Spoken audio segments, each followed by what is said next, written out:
What is going on, everybody? This is JMO back again, bringing you another first time gameplay on one of the new maps, and this is Berserk. I think I'm pronouncing it right. And again, so this is another hardcore domination gameplay. I just dropped a video for you guys playing on Cryogen, and I think that's how you pronounce it. And this was the very next game that it dropped me in. So again, first time gameplay. So if at times it looks like I'm a little bit lost, that's because I am, so bear with me. Again, and actually, even though this was actually my first time playing this map, and at this point I haven't played any of the other two new maps, I instantly fell in love with this map, and I think this is probably going to be my favorite one, even though again I haven't played the other two. The only other one that I played other than this one is Cryogen, as I mentioned it though. But the one thing that I love about this one is that this looks like this is going to be a camper's paradise type map. It has a lot of areas, a lot of good camping areas. The map is not too big, it's not too small. I think it's just perfect. I think this is probably going to be my second favorite map after Fringe. Now, the first thing you see me testing out is actually the windows. Usually the windows is the first thing that you'll see most campers, hide in or use, to get a head glitch from. So again, I'm just pretty much, testing it out. And from there, I'm going to start moving around. Now, in this gameplay, you are going to see me die a little bit more often, and that's because I actually got a lot of successful kills in some of the rooms. So I try to go back to them to see if I can go ahead and repeat that same success, to see if it's just going to be areas that are going to be good to go after and get yourself some kills. Now, unlike the last game, I was actually able to go ahead and change my score streaks to what I wanted. So in this one, I will be running the UAV, the sentry gun, and the Cerberus. I was thinking of keeping the wraps, but I decided to go ahead and go with the UAV just to kind of help me out, to be able to see what's going on in the map, being that again that is my first time playing. And here's my first score streak. In this room, by the way, because all the different exits, it looks like it's going to be pretty easy to go ahead and hold down. Also, since it's got the window overseeing B, it looks like you'll be able to protect B and go ahead and protect A.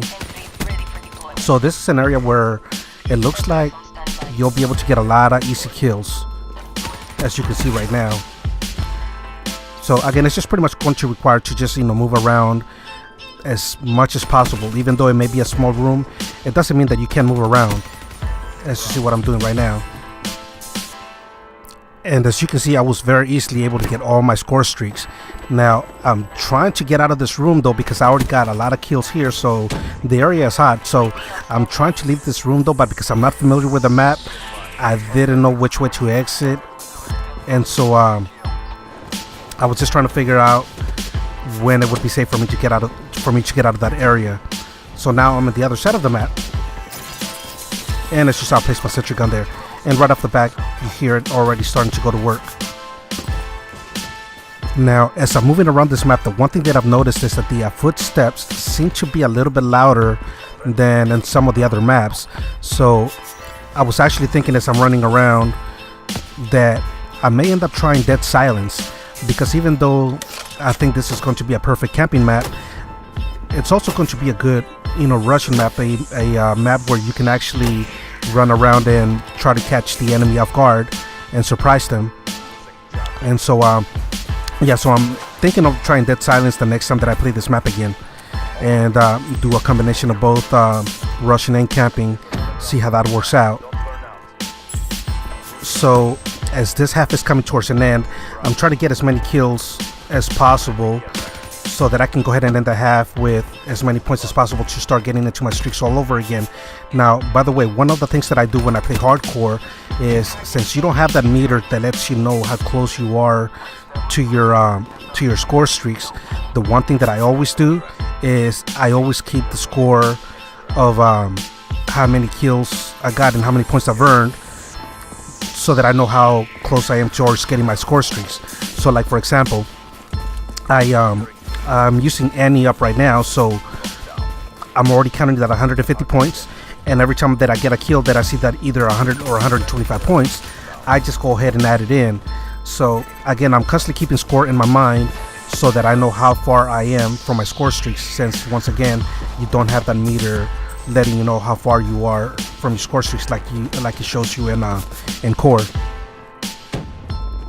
So now at this moment I'm trying to make my way towards the other side of the map just to see how easy it is in this map to get from one side to the other side.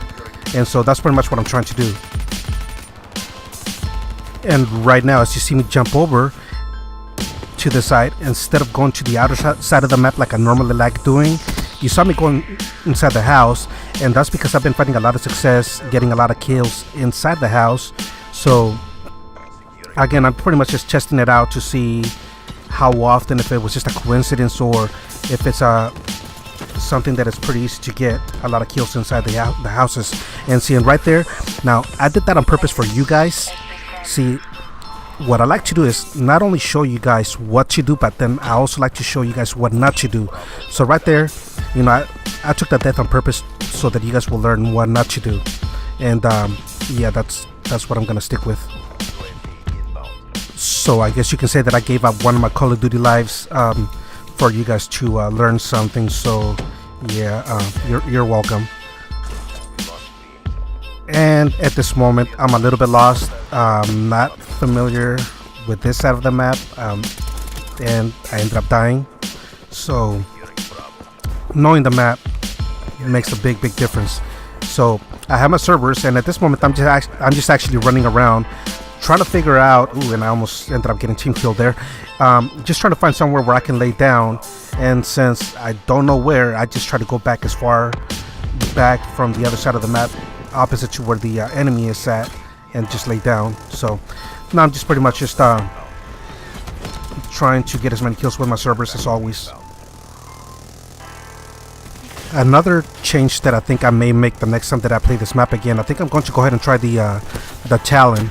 So I'll probably end up trying the UAV, the Cerberus, and the Talon, see how that works out. So I'm just going to try different score streak combinations to see what ends up working best. I may even end up trying the wraps, but again, for the next one, I'm definitely going to go ahead and try the Talon. I think it'll do pretty good in here.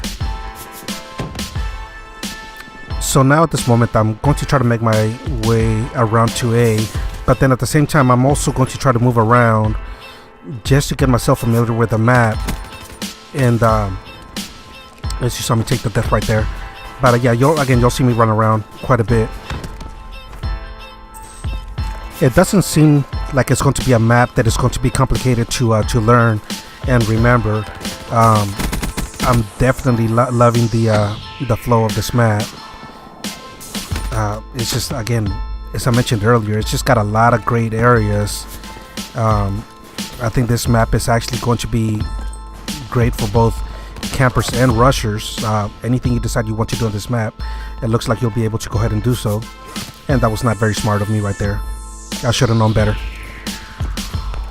Now, I was having a lot of fun playing this game. That I made a lot of little mistakes that I could have easily avoided, mistakes that I normally would not have made though, but I was just so caught up in this and having fun in this map that there are certain things that I forgot. Like right here, for example, any other time I would have thrown a smoke grenade, which I always use with this class setup that I'm using right now, and then, you know, shoot them. I probably would have been able to get all of them though, but again, I just didn't even remember that I had a smoke grenade, at least not at that particular time. Earlier in the beginning when I was being more careful, you saw me using it, and as you saw after I got killed, I remembered that I had the smoke grenade. Now, the reason that you saw me throw the smoke grenade from the other side of this house is to pretty much, you know, distract them and get their attention towards that area, so that I can go ahead and come towards this window and try to surprise them and get me some kills from here. But let me know what you guys think of this gameplay, what you guys think of this map, if you guys have already played it. If once again, if you're enjoying this gameplay, don't forget to drop a like. Also, if you're new to the channel and you're enjoying this gameplay and had a chance to watch any of my other videos and you've enjoyed them, don't forget to subscribe. At this point of the game, we pretty much got everything under control. We got almost a 30-point lead, and so I'm pretty much just going to hold down this room the rest of the game. And as you saw, my teammate right there got killed. This is the reason why anytime that you see me at a window, you see me at an angle as far back as possible. I don't like to stand in the middle, and if I do, it'll be for just a split second just to see what's going on and move. But once again, always from an angle. Very rarely stand right in the middle. But we ended up with the win. I ended up 33-11. I hope you guys enjoyed this gameplay, and I will catch you all later.